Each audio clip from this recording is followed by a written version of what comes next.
রাহুলের মৃত্যুতে শোকস্তব্ধ টলিউড, এখনো রহস্য অমীমাংসিত। দাদাকে দেওয়া প্রতিশ্রুতি রাখবেন অনিন্দিতা। নিনিকে বাবিন জেঠুকে চেনাতে তো হবে।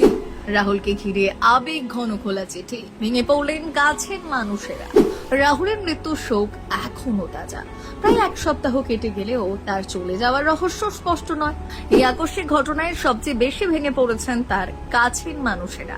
তাদের মধ্যেই রয়েছেন অভিনেত্রী অনিন্দিতা রায়চৌধুরী, যিনি স্বামী সুদীপের মাধ্যমে রাহুলকে দাদা হিসেবে পেয়েছিলেন। জীবনের অনেক গুরুত্বপূর্ণ মুহূর্তে রাহুল তার পাশে ছিলেন। বিয়ের পরিকল্পনা থেকে শুরু করে অনিন্দিতার গর্ভবতী হওয়ার খবর, সবকিছুরই সাক্ষী ছিলেন তিনি, এবং সেই সময় নিয়মিত খোঁজও রাখতেন।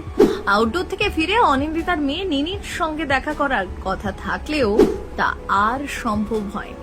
অপূর্ণ রয়ে গেছে অনেক ইচ্ছে। তবুও গভীর কষ্টের মধ্যেও অনিন্দিতা প্রতিশ্রুতি দিয়েছেন তিনি তার মেয়েকে বাবিন জেঠুর কথা জানাবেন এবং তাকে ঘিরে সব স্মৃতি ও গল্প শেয়ার করবেন। একই সঙ্গে তিনি জানিয়েছেন ভবিষ্যতের প্রতিটি সুখবর আগের মতোই মনে মনে জানাবেন প্রিয় দাদাকে, যেন সম্পর্কটা আজও অটুট থাকে স্মৃতির মধ্যে।